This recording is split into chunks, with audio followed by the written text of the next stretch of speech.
everybody, so today we're going to be working on a super cute design using this 20-inch faux pallet round board. I'm super excited to show you this.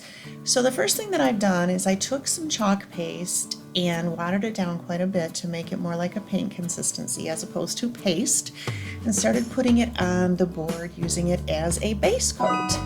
Now generally this works really well for smaller surfaces, and it honestly would work for bigger surfaces if I were more patient, but I wasn't super patient and realized it was going to take me some time, so I decided that I would switch over and use some acrylic paint. So I am using, I believe this is Folk Art acrylic paint in the color white, and I actually go ahead and base coat the bottom of the board with that, and then go ahead and flip it and go over the part of the board that I had actually put the chalk paste on. So I finished that, and using a blow dryer I go ahead and blow dry the first coat and get it good and dry. Once it's dry, I realize that I probably need a second coat, so I go ahead and put a second coat of the acrylic paint over the board.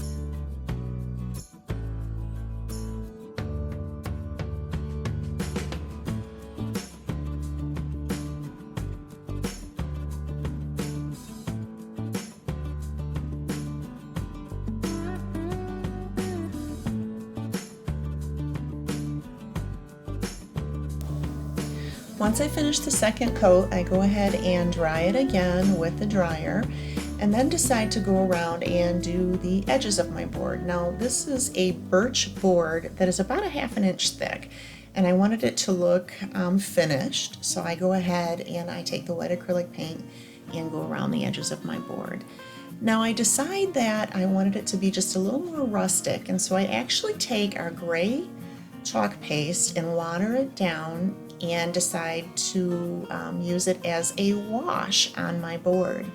So what I do is I go ahead and spritz the board just a little bit to get it wet, and then start putting on that gray chalk paste mixture to create my wash. I love how this turned out. I love how rustic it looks, and was so pleased with that.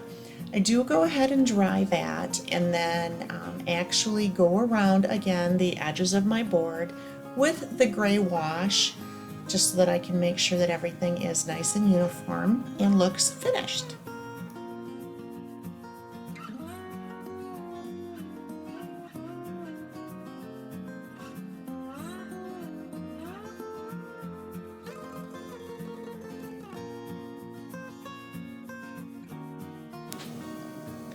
So after I've dried my board, I take 150 grit sandpaper and just lightly go over the surface just to basically make sure that it's smooth. Now it's time to wax. I am using a Minwax finishing paste wax, and I will be applying it with just a piece of an old t-shirt, and I'm basically just going to go over the whole surface and apply the wax, and this is really just in preparation for putting the transfer down. I am going to use the Welcome to Our Porch transfer. I love this transfer. So I will go ahead and open it up, and the first thing that I do after I pull the back off is to fuzz it. Now we fuzz our transfers, especially when they're new, just to kind of keep them from being too sticky and difficult to pull from the surface. And so I fuzz it, and I go ahead and I put it on my palette board, and I actually mess around with it just a little bit because I struggle lining it up. This palette board actually has like grooves in it, and I knew that I didn't want to chalk over the grooves, and so I was really very careful about how I put the transfer on the board. So I'm doing the Welcome to Our first. Oops, had to fix just a little bit, and I go ahead and paste it, and then I pull the transfer back to dry that. We call this the pull and paste method, or the paste and pull method, I guess. So after I've gotten that done, I pull my transfer off, and then reposition it in between the next basically set of grooves for the porch word. I get that lined up the way I want, and then using our Blue Jay paste, which I love the color by the way, I go ahead and I chalk the word porch. And again, I use the paste and peel method. So I get that on there, pull the transfer off, go ahead and dry the word porch. And now for the final piece of the design, gather, chat, repeat. And again, I don't want to paste over the grooves, so I kind of position that where I want it to be, and then using the black chalk paste, I go ahead and finish that part. And there we go, voila! Isn't that adorable? Don't you love it?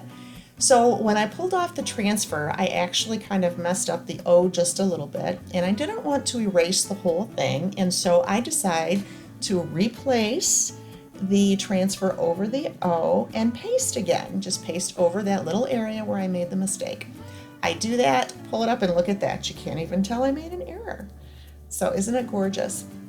So now I want to put a bow on, and I have to tell you that I messed with this bow for quite a long time before I was finally pleased with the way that it turned out. I used some buffalo check, some gray, a little bit of blue, and this is all ribbon that I used to put this bow together. This is a messy bow. So I get the bow, and I think I probably want to add some flowers just to kind of fill it in. And so here you see me kind of messing with the flowers a little bit, trying to figure out exactly what I want to do. Sorry, my head got in the video. I wasn't paying attention. Anyways, so I decide that I want to add flowers. So what I do is I actually pull the bow off, and I place the flowers on the board kind of as a base. Get those placed, and then I decide to mess with the bow just a little bit more, and then go ahead and put that down over top of the flowers. And I really think it's cute. I love the way that it filled in. So I go ahead and get the bow on. Now, you'll see how I have the lighter in the background, and you've seen me use it a little bit. When I work with ribbon, after I cut it, a lot of times what I like to do is I kind of like to melt the edges with the lighter, or you can use a candle, and what that does really is just kind of keeps it from fraying so that your ribbon doesn't fray quite as much. Here you see me dovetailing the ribbon and kind of sealing the ends to hopefully keep it from fraying, and I have it on, and I'm loving the look. But I do decide that maybe I need a little more greenery, and so I take just a little bit of our greenery, kind of place it where I feel like I want it, and where I'm happy with it. And once I've fiddled with it just a little bit and I'm happy with it, I go ahead and glue it down. And here we go. This is the finished look. Isn't that adorable? You can find this design and many others in my online store. Thank you. Have a great day.